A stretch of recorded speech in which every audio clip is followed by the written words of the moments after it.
Welcome to the very first installment of our Philippine Indigenous Languages Lecture Series, or PILS, for the year 2025. This year-long series of public lectures was organized in solidarity with the International Decade of Indigenous Languages from 2022 to 2032 as declared by United Nations Educational, Scientific, and Cultural Organization, or UNESCO. I am John Michael Depano, your moderator for today. This event is being recorded and will be uploaded at the YouTube channel of the UP Department of Linguistics. For the members of the audience, if you have any questions, we will try to address them after the talk. We request that you keep your queries concise, to the point, and respectful. Please be quick and please be kind. January's lecture will be on Bantayanon, ISO 6393 Code PFX, a language spoken on the Bantayan Island in Cebu and surrounding islands. Our speaker is currently an instructor and MA student at the UP Department of Linguistics. His research interests include Visayan languages, Aponic languages, language description, dialectology, variation, and particles. He has also recently published his paper on Bantayanon discourse particles in the Archive, the Department of Linguistics Academic Journal. To give his talk with the title Liminality as an Identifying Feature of Bantayanon Grammar, let us welcome Instructor Brian Baran.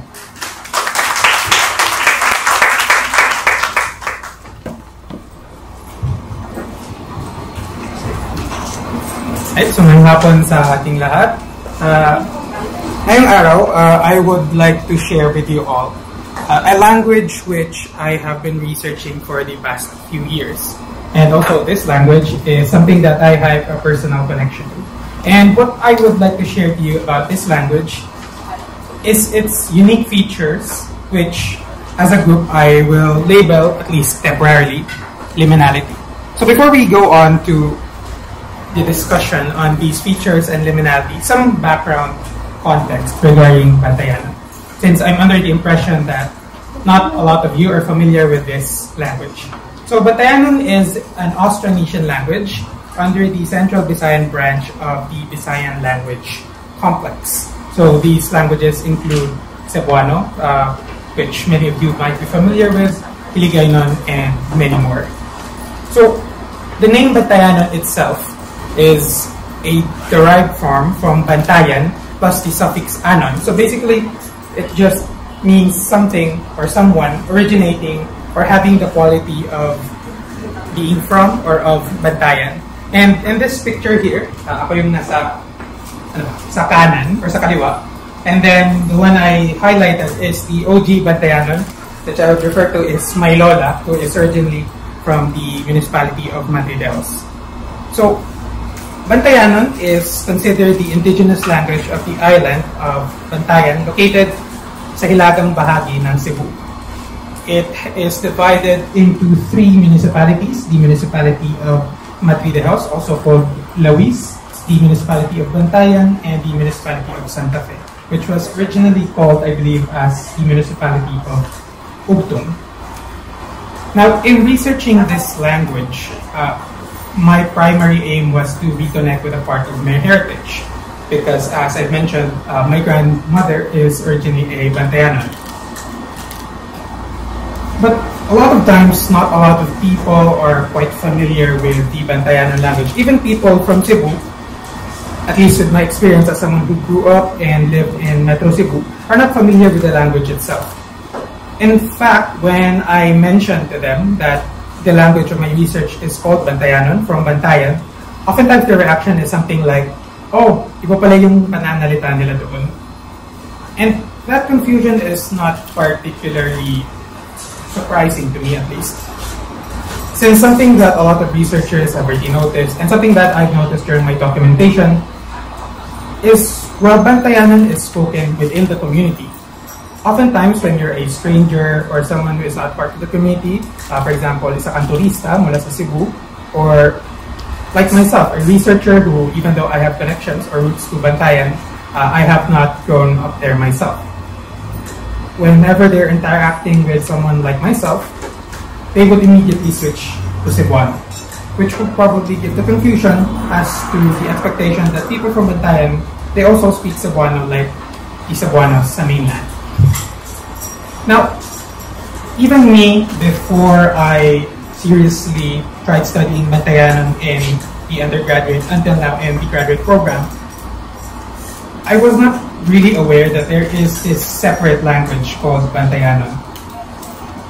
Although I've already heard from my Lawisanon relatives, people from Matridejos, this term that they're using, they call it Linawis. It's a variety of Bantayanon that's spoken specifically in the municipality of Matridejos. I've heard them talk about this, na mag-Linawis na sila.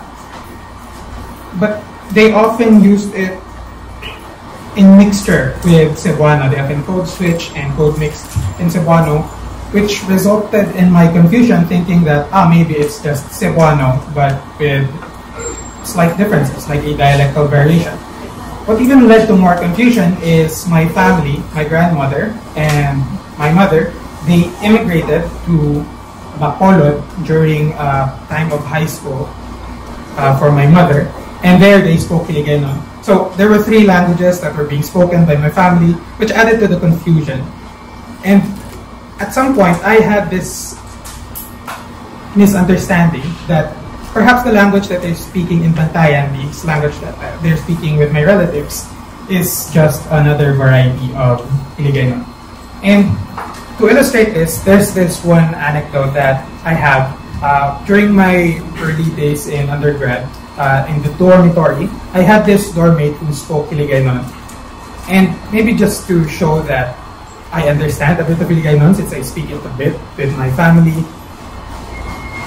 I guess the people who speak Hiligaynon in the audience will be familiar with this. I told him that their word for house, bahay, is biyay, which of course I was met with surprise because this word is actually not Hiligaynon, but is instead Bantayanon. Because the correct word, or the word that they use rather, in Hiligaynon is actually balay, same with standard Cebuano. So that's the beginning of the time when I started taking an interest in Bantayanon as a distinct language. And at that time, I was a bit hard on myself, thinking that I should have not confused these languages since these are distinct languages. They even have separate words for house. But even among the Bantayanon themselves, they often describe their language as a mixed language. And this is likely owing to the fact that in the island of Bantayan, there are spoken many languages, including Cebuano, Hiligaynon, Waray, and Masbateño. So they use these languages and they often code switch, code mix in these languages, leading to the description that is a mixed language. And I think my most favorite adjective that they use to describe their language is this term, saksak sinagol. They describe their language as a hodgepodge of Cebuano, Hiligaynon, Waray, and Masbateño, and the other languages also spoken on the island. And this adjective, or rather this descriptor, is particularly visceral because it's in reference to the shuffling of cards. If you're familiar when shuffling with cards, literally, sinasaksak mo yung baraha sa loob at pinaghalo-halong. So, ganun yung description nila ng wika sa Bantayan. Now, despite the fact that many of the Bantayanan people describe their language as maybe something derivative of the other languages on the island, previous scholars have attested or have argued that Bantayanon is actually a distinct language that should be separated from Cebuano and Hiligaynon. And I myself, based on my documentation there sa island past 2023, I would also be inclined to agree with them that indeed Bantayanon is a separate language that is distinct from Cebuano and Hiligaynon. But what exactly makes Bantayanon distinct? So if you look at the grammar of Bantayanon, you look at its phonology, its sounds, its word classes, and even its syntax, it's very typical of a Visayan language in the sense that it has the same number of phonemes, the same syntactic structure, and so on. So what exactly makes Bantayanon distinct? And what I would argue here in this lecture that makes Bantayanon distinct is their multilingual and varied context. Since, as I've mentioned before, many languages are spoken on the island of Bantayan. And if you take a look at the map, this one, Bantayan, is located right in the middle of the Visayan Sea. So fishing routes, migratory routes, and trade routes typically pass through the island. Hence, there are so many languages that are spoken in the area.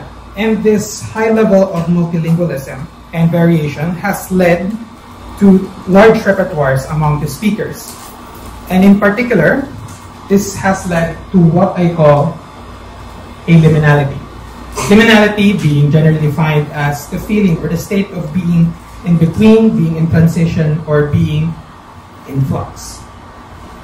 Because these Bantayanon speakers, they have so many languages at their disposal, depending on the context, the content, or even their own personal preferences. They typically switch and navigate between these many grammatical systems, Cebuano grammatical systems, Hiligaynon grammatical systems. And it is my hope that in this lecture I would show to you that even though there is a distinct Bantayanon language that we can identify based on these liminal features, the boundaries between Hiligaynon, Cebuano, Masbateño, Bantayanon, and the other languages of Bantayan Island are not discrete. Hence, they are quite liminal. And this liminality is integrated in the Bantayanon grammar itself at different levels: phonology, morphology, and even syntax. And to showcase this, I'll be featuring 3 examples in Bantayanon grammar at different levels. Level of phonology. So phonologically speaking, Bantayanon is not really that unique. It has the same 3-vowel system that you would find in Cebuano and even in other Central Visayan languages like Baybayanon. Baybayanon being spoken in the city of Baybay in Leyte. The thing that makes Bantayanon unique, or at least interesting, is that there is this lateral palatal correspondence or alternation.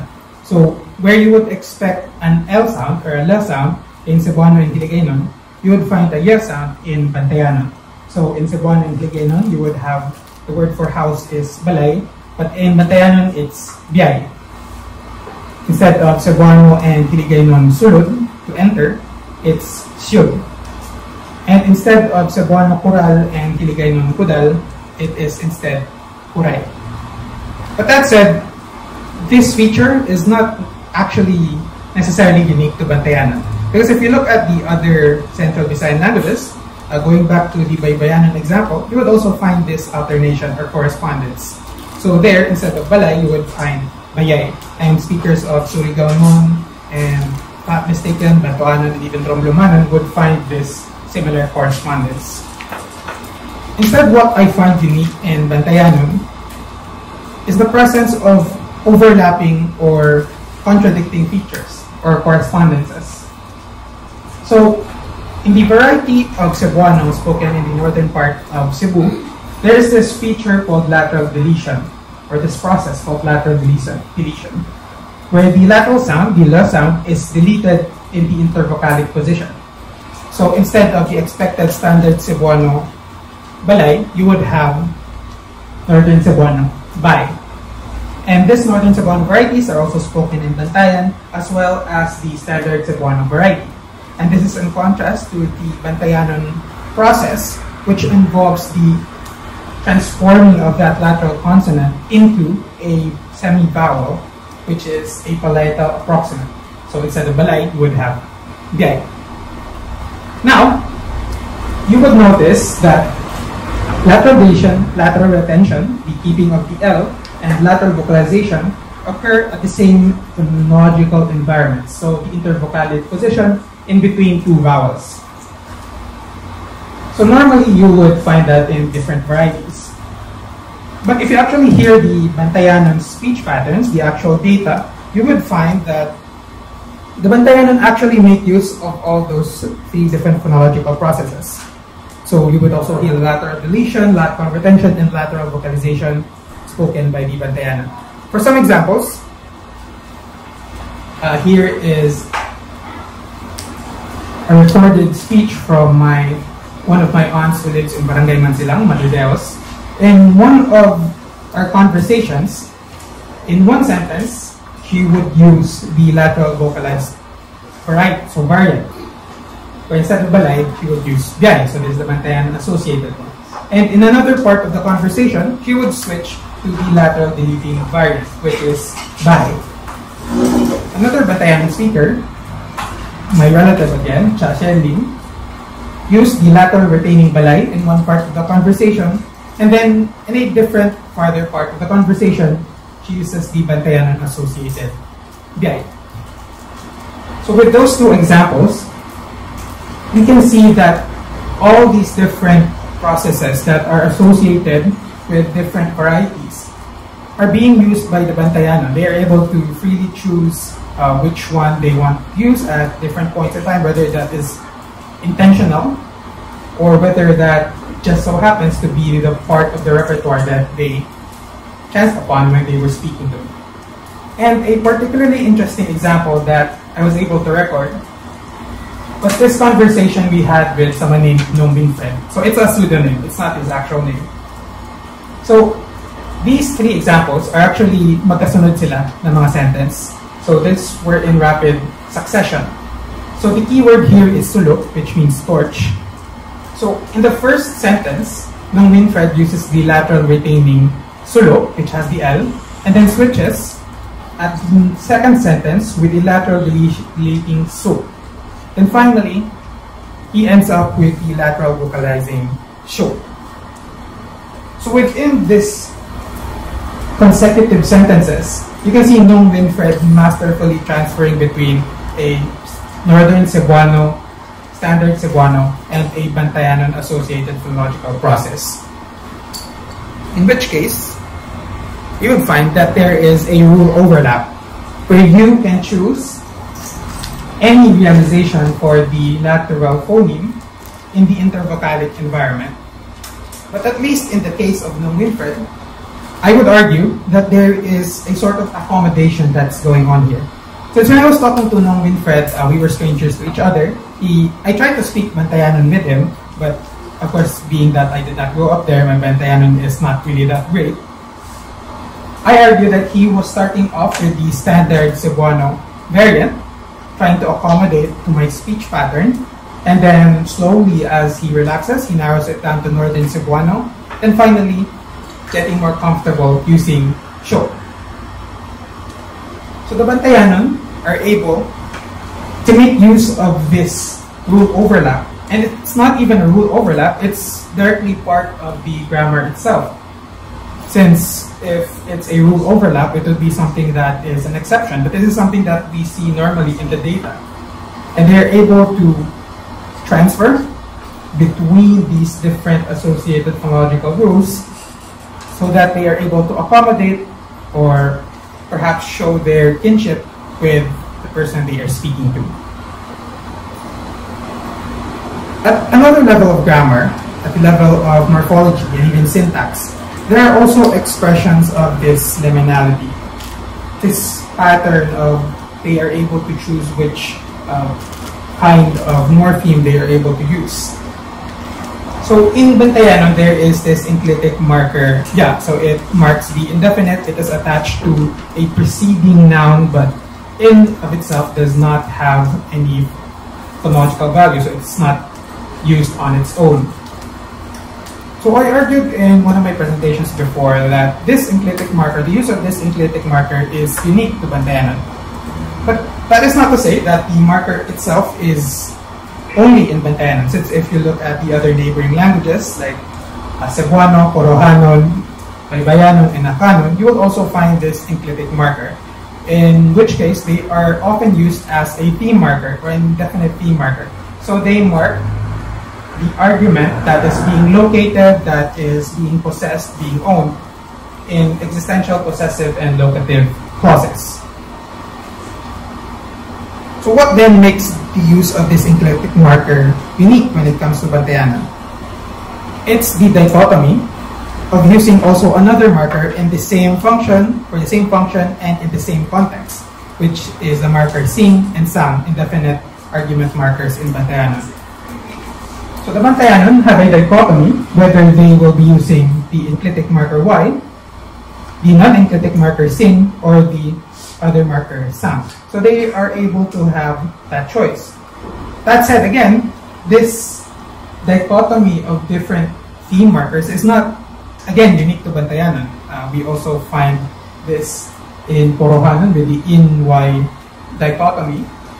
But when you look at the other languages of the area, typically what is synonymous or dichotomous to the enclitic marker Y is this indefinite marker in. And typically, it's not dichotomous with sing or sang. So in that sense, it's quite unique to Bantayanan. But Bantayanan takes it even a step further. So sing and sang are used as indefinite markers, not only in existential clauses, but also in verbal clauses. So these are clauses with verbs as predicates.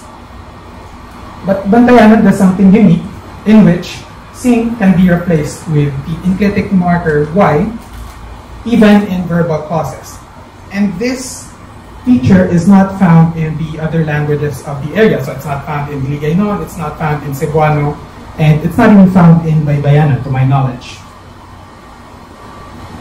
So it could be said that this dichotomous situation, this liminal situation where they're able to choose one morpheme, another morpheme, depending on their context, their preference, has led to a sort of innovation that establishes an identity of Bantayanan, whether this is intentional or accidental.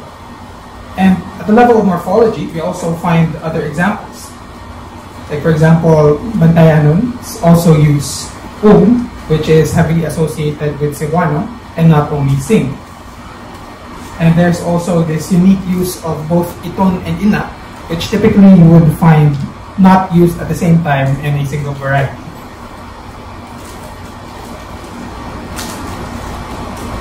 Now, extending from morphosyntax and still related morphologically are the particles that are used in Bantayanan. So even in the particles that are used in discourse or pragmatic purposes, we also find these liminal features that markedly make Bantayanan unique. So in Bantayanan, there are these three synonymous particles. So I roughly translate them to also or to. So these are lat, pud, and sad. They are under the label called relational particles. And originally, I analyzed them as separate particles. Lat has a different function, pud has a different function, and sad has a different function, even though they are quite similar to each other. What made me change the analysis was when I tried consulting with my mother, who is a Bantayanan speaker, and she mentioned to me that pud and sad were actually Cebuano, and then lat was Bantayanan. But of course, I did hear all these three particles in the data that I have. But overwhelmingly, you would find lat being used by Bantayanan speakers, and then pud and sad being used when they were conversing with someone who is not Bantayanan. But that said, they do still use these particles. And then after that, I have this moment of memory where I remember that one of the language partners for the study, one of my aunts as well, mentioned that when she went to Cebu to study college, she would often describe her speech as being markedly lat-lat. So someone who uses lat. So in that case, lat has itself become a shibboleth or a distinguishing trait or a test word for the Bantayanan. So this is how they are able to mark which person is Bantayanan and which person is not from the community through these morphemes. And then on the opposite end, they would use pud and sad to mark someone who is not part of the community. But then that is not exactly unique to Bantayanan, as in the particle itself, since lat can also be heard in other Central Visayan languages like Porohanon, and if I'm not mistaken, also in some varieties of Waray. And again, there's also this Hiligaynon particle, liwat, na makaaltaliwat, that means something like again, or to repeat something. So is lat really being Bantayanan? Well, I guess the question is really moot, since the important point is that the Bantayanan themselves use this morpheme and many other morphemes to put a boundary marking or to try and find which person belongs to one community or to the other. And it's this sort of liminal zone where they're able to choose one over the other depending on the situation and depending on who they are talking to. And this is even more productive since in Bantayan there are so many languages spoken that they often use the languages in the same conversation, different languages in the same conversation, and through the use of these marked morphemes, they are able to distinguish whether they are already speaking in one language or the other. That is not to say that through these, they are able to make discrete boundaries between the different languages. Just that they are able to identify that someone is most likely speaking in this language or belongs to this certain community through the use of these marked morphemes. And it's not only that, pod and sal. We also find this same dichotomy with ngayon in the I, which would be pala in Tagalog. Also with da and ra, which is be something like lang in Tagalog. And ayhan and kaha, which would be something like kaya in Filipino. Then they're also able to masterfully distinguish punta, tani, and unta, which speakers belong to which communities, gayod, gid, jod, the use of ta and the not use of ta, and the use of proclitic markers. So whether someone is part of this Bantayan community or not part of this Bantayan community. And even within the island itself, they are able to distinguish which person comes from which municipality through certain marked features. So even in this sort of liminal space where there are many choices that they can use depending on the situation, they are still able to identify which morpheme is for which purpose and to which community belongs. So those are basically the three features in Bantayan grammar that I hope to show you features this sort of liminality within the grammar itself. But I guess one question that I also had, and maybe you also have right now, is bakit ba liminality yung term na ginamit ko? I guess you would be more familiar with terms like code mixing, code switching, and the use of large repertoires. So I want you to consider this picture. So when you think of a liminal space, or at least when I thought of a liminal space, this is the picture that I found, or the kind of scene that I would imagine. So this is a place in Bantayan. This is the boundary between Barangays Kaungkod and Barangay San Agustin in the municipality of Madrileros. Now, unless you look at an administrative map that shows the exact boundaries, you're not actually sure whether you are in Kaungkod, nasa Kaungkod ka na ba, or nasa San Agustin. You only have this sign over here, it's not really clear, which says you are now entering Barangay Kaungkod.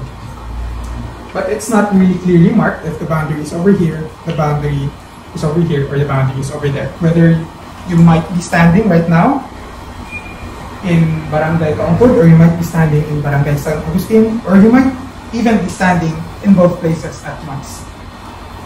I think this is a really good example of liminality and what it feels to be in between, be in transition.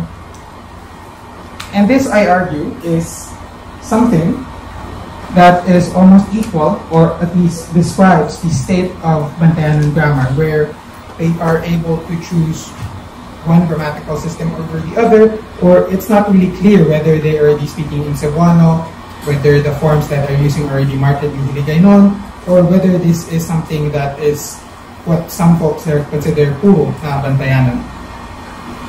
And this goes back to the term that they use, saksak sinagon, or a hodgepodge language. So even they themselves are already aware at the liminal status of their language, or the liminal status of the grammar, and even their own liminal status. Since again, if you consider Bantayan's location, it's located very centrally in the Visayan Sea. In which case, even Bantayan itself, the island, is a liminal space. So all throughout the Bantayanan community's experience, you would have these different manifestations of liminality. And these, as shown in the three examples, could mark a distinct Bantayanan language. And this liminality they are able to make use of these messy borders through different processes, like the one for Nong Winfred, where he shows accommodation, and whether it's accidental or intentional, the establishment or emergence of an identity that is distinct from the other linguistic communities. Or even, as shown with the use of Lat, Ud, and Sad as community markers, the process of boundary making. Now, that is not to say, again, parati ko na lang tinocontradict yung self ko sa lecture neto, that liminality is particularly Bantayanan. So it's something that I argue distinguishes Bantayanan from the neighboring languages. But then again, as some scholars have already pushed, the boundaries between grammatical systems, languages, are not really clear. Wala ka namang clear na boundary marker kung itong wika na ba ito yung sinasalita mo or itong ibang wika na ba ito. Lalo na in the case of Bantayanan, where it's a typical Visayan language and shares many of the same features as its neighboring languages. So madali lang siya ipaghalo. So I think it would be best that we consider these kind of liminal zones moving forward when we are studying grammar. And while I do say that liminality is the distinguishing feature of Bantayanan itself in Bantayanan grammar, it may also be something that we can find in the other languages of the Philippines. And to end this talk, I would just like to circle it back to the very first slides to myself. So the main reason why I wanted to study Bantayanan is exactly because I also find myself in this space of liminality, where Bantayanan is something that feels so far away from me, but at the same time, it's something that is tied to my heritage. So it's being in between. I am able to speak a bit of Bantayanan and also not able to. And I think that is a great description of my current situation. But at the same time, it's also a great description of the people who speak Bantayanan, especially the people who speak Bantayanan that I am familiar with. So many of them have migrated outside from Bantayanan, speak many different languages, have come back, their identities are mingling, their languages are mingling, and so I think this being in between, being in transition, this liminality best describes them and Bantayanan. So that would be all. Thank you. Salamat.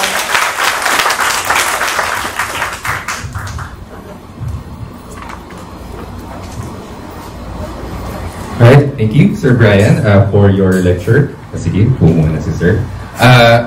Siguro, yung isa sa mga key points na dapat nating makuha mula dito sa lecture ay yung point ni Sir Brian tungkol doon sa boundaries.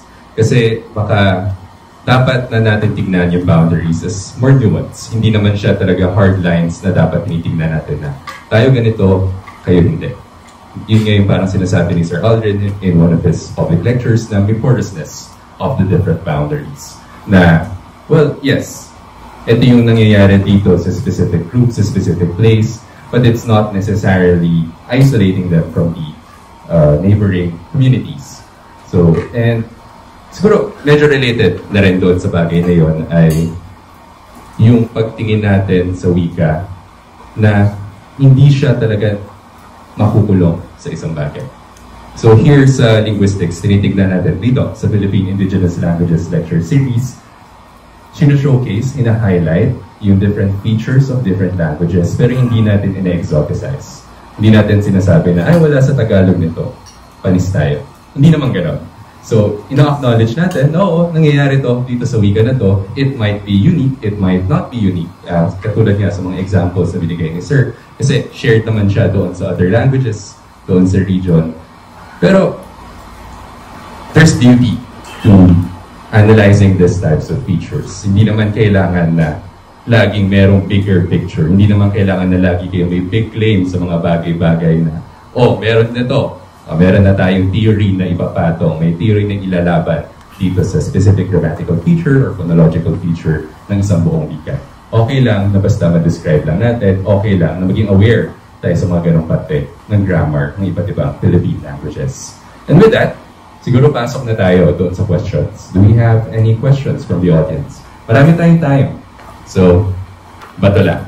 So, limited yung mics natin. So if you have any questions, lapit na lang dito. Unless gusto nyo isigaw, pero bahala. Lapit na lang dito, so Sir Brian can answer your questions. Any questions from the audience? Siguro habang nag-iisip sila. Let me hog the mic. Ito muna.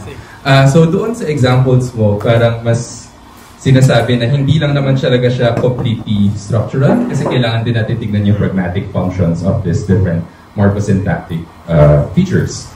So yung karamihan sa mga present ay examples from older generations.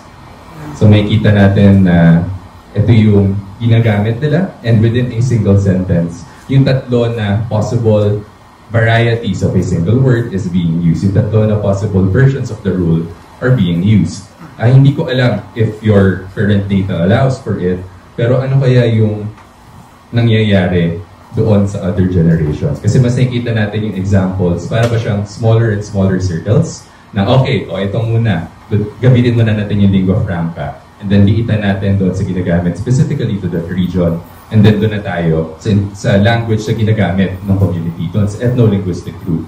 Pero ano kaya yung nangyayari? Or meron ba silang pinapakitang attitudes towards other generations? At ano kaya yung napapansin nila with regards to their uses? Thank you so much for that. So, at least with the data I have at the moment, it's not really the thing that I was looking for when I gathered the data. But since, of course, I did speak with my relatives who also spoke this language, and I also spent time in Bantayan, to document this language. And from what I gather, the attitudes are quite mixed. So there are some, at least with the younger generations that I've talked to, there are these people who would rather speak Bantayanon but with much more Cebuano form, since I guess Cebuano is the prestige language spoken in the area.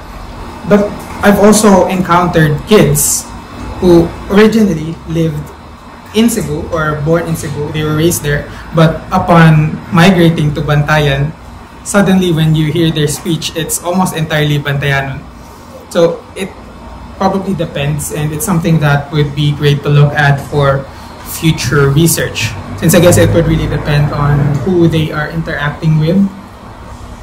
At least to what I am familiar with, it might be different if this person was much more, let's say, exposed to the Bantayanon community as a child. They might prefer using Bantayanon exclusively, or might not, but the data at the moment is not currently allowed, and it would be a great further or a great future inquiry that I myself am already thinking of as well. So thank you. Thank you, Sir Brian, for your input. Other questions from the audience? One-to-one. Yeah. Sige, so we have a question here at the back. Sige, sorry, lapit ka na lang para the audience can hear your question.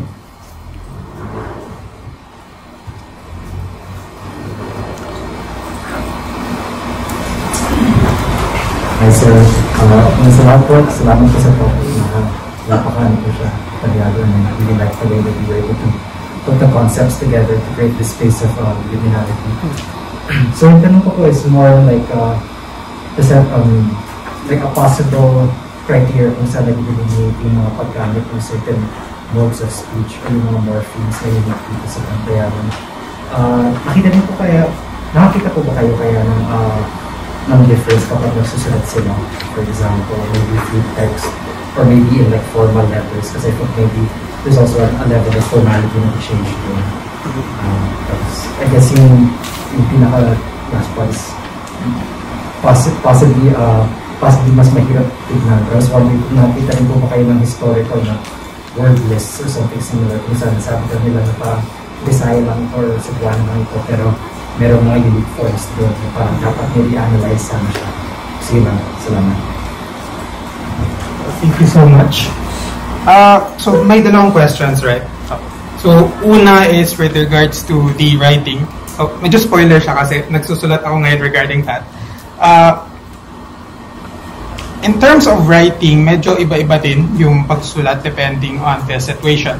So, for example, if very formal, like mga post ng Matideos Municipal Government, it's almost entirely in straight na standard Cebuano. It's not even northern na Cebuano, very straight standard Cebuano.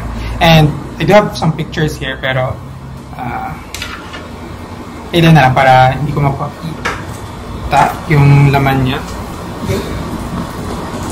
And with regards doon, yung question is about kung may distinction ba. And yes, when it comes to different context, they would prefer to use one language over the other. But meron ding examples in which, like halimbawa, merong signage doon sa isang area kung saan bawal mag-trespass.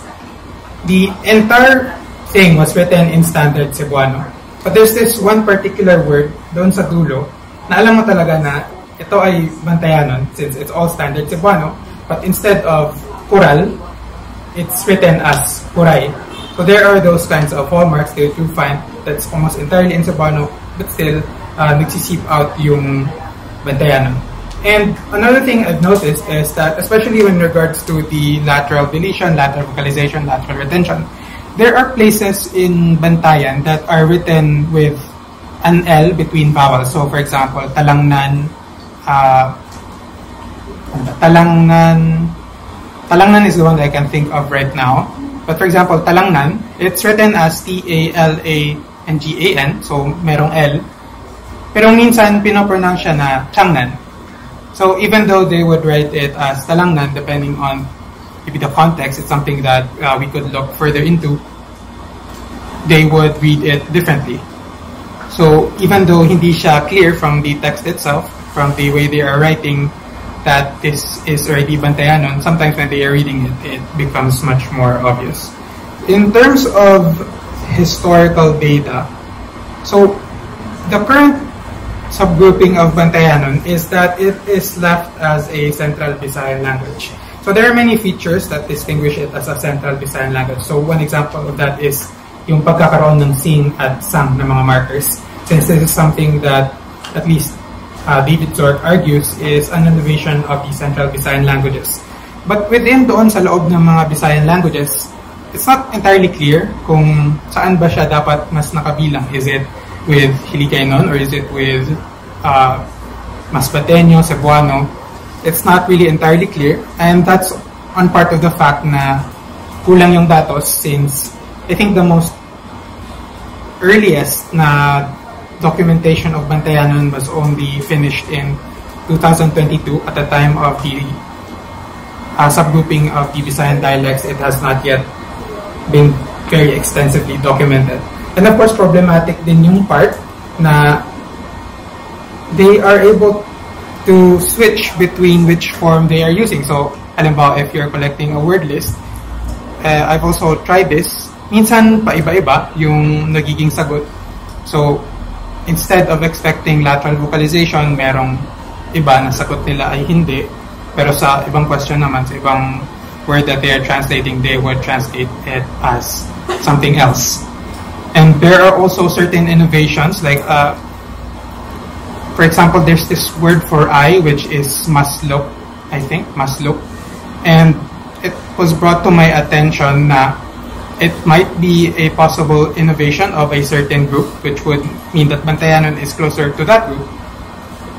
But when it was brought to me, I have never heard of that word. Apparently, ginagamit lang siya ng mga matatanda sa certain area of Bantayan. So there are also those kinds of complications dahil nga sa variation. So bagaman it's very clearly Visayan, has so many Visayan innovations, Visayan lexicon, it's not really clear ano yung place niya within Visayan. Yeah. So if that answers your question. Great, thank you very much. Other questions from the audience? Sir G.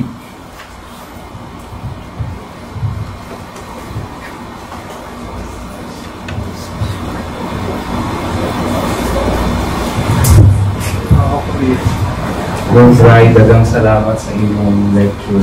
So I have two questions. The first one is medyo Ling 150 na question tungkol sa phonology. Yung pangalawa ay medyo pang folklore studies program. So yung first question ko, napag-isipan mo na ba yung implications ng lateral vocalization na phonological process? Kasi nakikita natin ito sa mga kalat-kalat na speech variety. Meron ka sa Bantayanon, meron ka sa Romblon, meron ka sa Mindanao, sa Surigao nun. So, ito ba ay dahilan ng pagiging isang unit nila? Na sila ay baka dati part ng isang branch ng Visayan Complex? Or ito ay mga independent innovation na nagkataon lang na yung mga Bantayanon, yung mga Romblomanon at yung mga Surigao nun ay nag-decide na lang sila independently na gawin na lang natin Y yung L natin. Ganun. So that's my first question. The second one is, meron bang parang alamat or folklore yung mga taga-Bantayan na parang nagbibigay ng evidence dito sa liminality ng speech variety na ito? Dahil sa Porohanon, ma-share ko lang, ay may ganun silang alamat na may dalawang tribo daw dati na nag-aahaway na magkaibang pinanggalingan, tapos may divine being na namagitan dun sa dalawa. Na, huwag na kayo mag-away. Tapos yung meeting place nila, dun daw itinayo yung municipality ng Poro. So, yun lang. Salamat. Salamat, Sir Vinci. So for the first question with regards to yung L na diging Y, with at least Surigao nun, Baybayanon, and I think also Kinabalyan, and I think also Porohanon in some aspects, some words, there is a likelihood that they na parang sabay nilang na innovate yung ano na yun, ng feature na yun. Dahil if you look at the pattern, and I think na mention din siya sa mga chronicles ni yung pare si Casina. Yeah. Na yung mga tao sa Bantayan, yung mga tao sa part of Panay, Oton, and Bantayan, ay nagmula sila sa some part of Leyte or Samar. Or I think it was actually Leyte. So it's possible that the innovation came from that area. But whether or not with the implication na they are a single subgroup, that would mean that they descend from the same language or proto-language, it's not really clear to me, at least at this point, kung ito ba isang innovation that would describe them as a single subgroup. Since if you look at the neighboring sound change, yung lateral deletion, ay pwede din siya mag-spread aerially. So, kahit originally yung mga wika na yun ay wala silang lateral deletion, through the exposure dun sa mga wika na may lateral deletion, ay nagkakaroon sila ng ganoon. At yun nga yung nakikita sa Bantayanon na some words would have lateral deletion which is influenced doon sa northern Cebuano. And it might be possible na habang namamalagi yung mga original Bantayanon, at least sa available natin na records, it's not really clear kung yun pa rin ba yung exact lineage na napatuloy, ay ano ba siya? Something that spread aerially, or is it something that they innovated at once as a single language? It's not really clear to me at this point. Pero napag-isipan ko siya, and I hope with more data and more context dun sa history ng mga lugar na yun, we would have a clear understanding. As for the folklore, walang particular folklore na nagtatakal exactly doon sa liminality.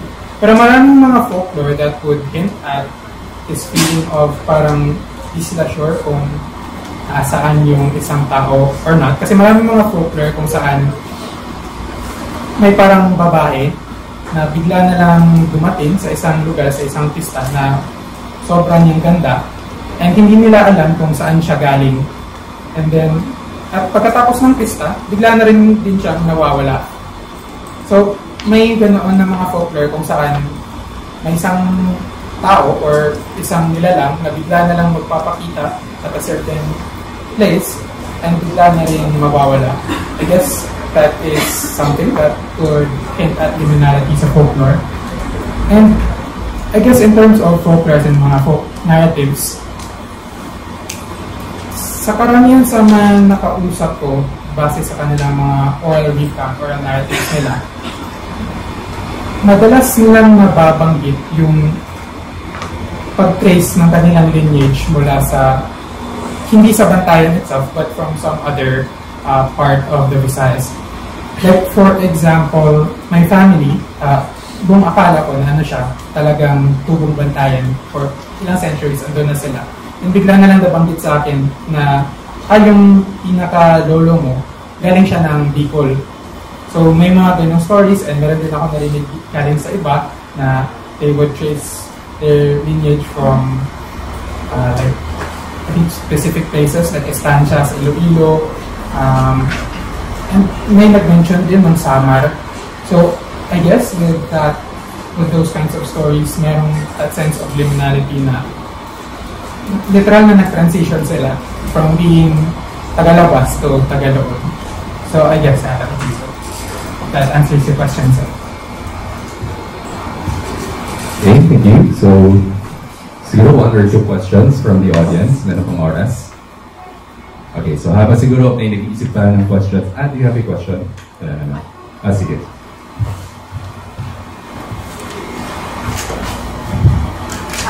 Ngayong hapon, sir. So, you mentioned something about differences in speech also sa municipalities in Bantayan. I would like to know if you would have some examples of that.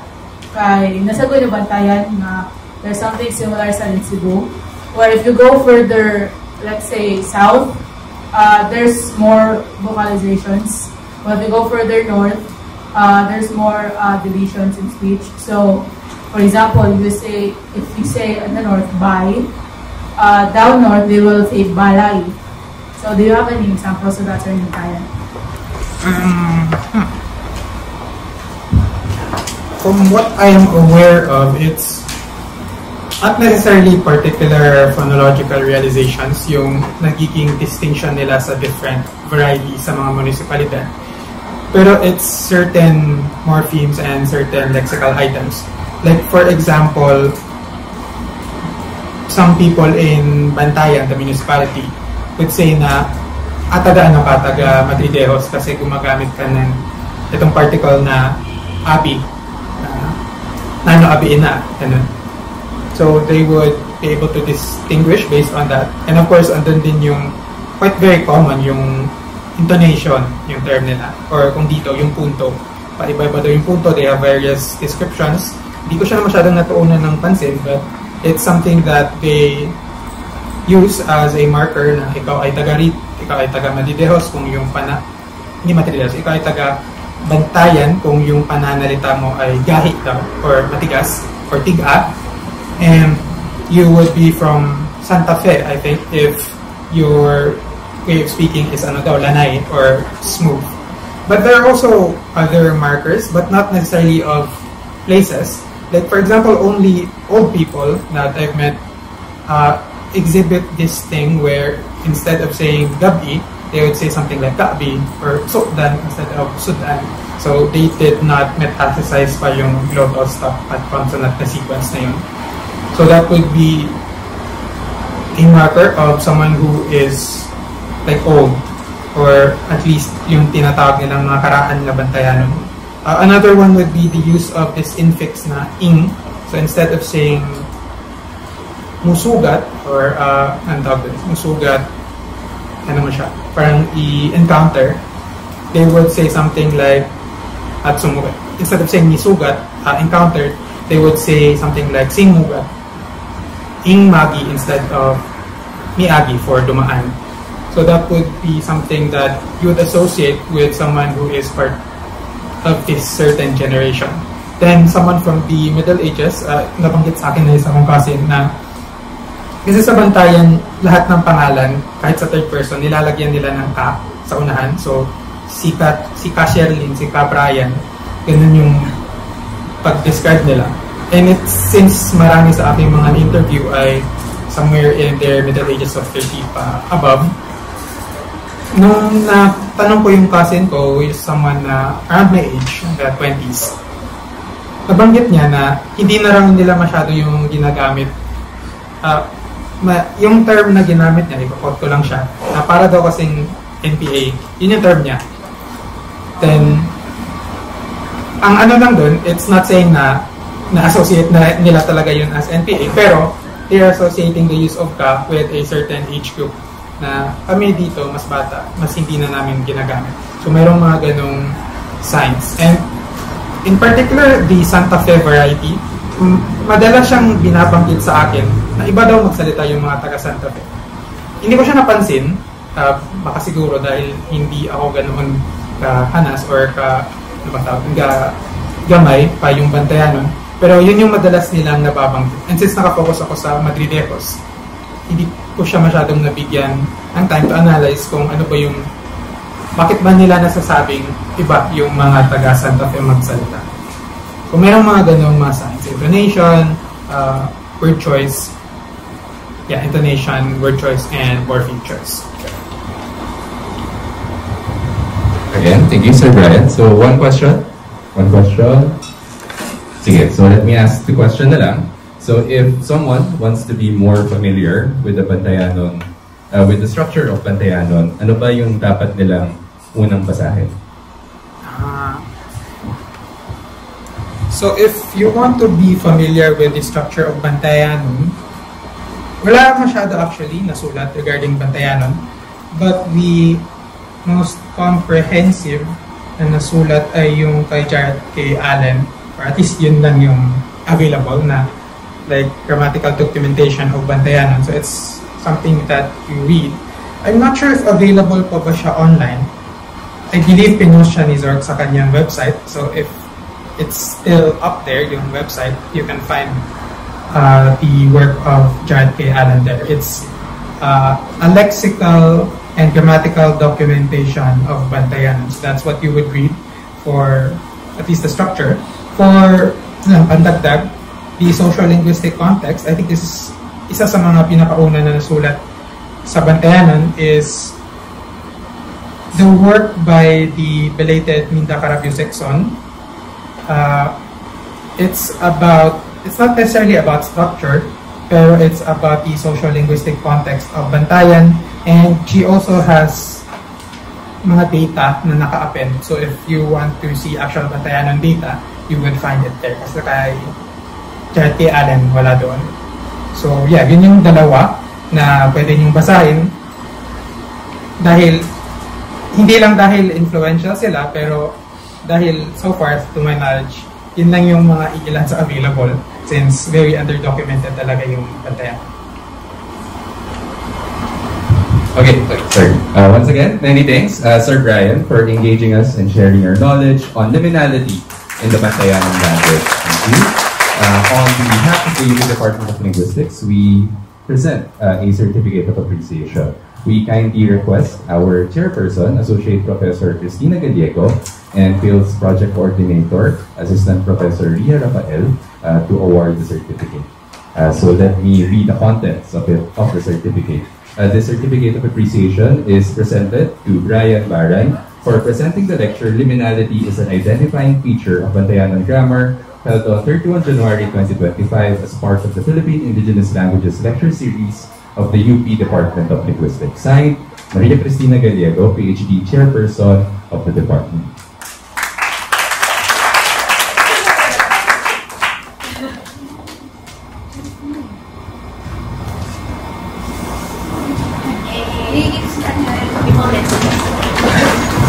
Okay, thank you, Sir Brian. So we also thank the audience for their participation and questions. If you want a certificate of attendance, please scan the QR code posted here at the table or type the URL bit.ly/PILSPFX. So only PILS, it is in all caps, on their device's browser to answer the evaluation form.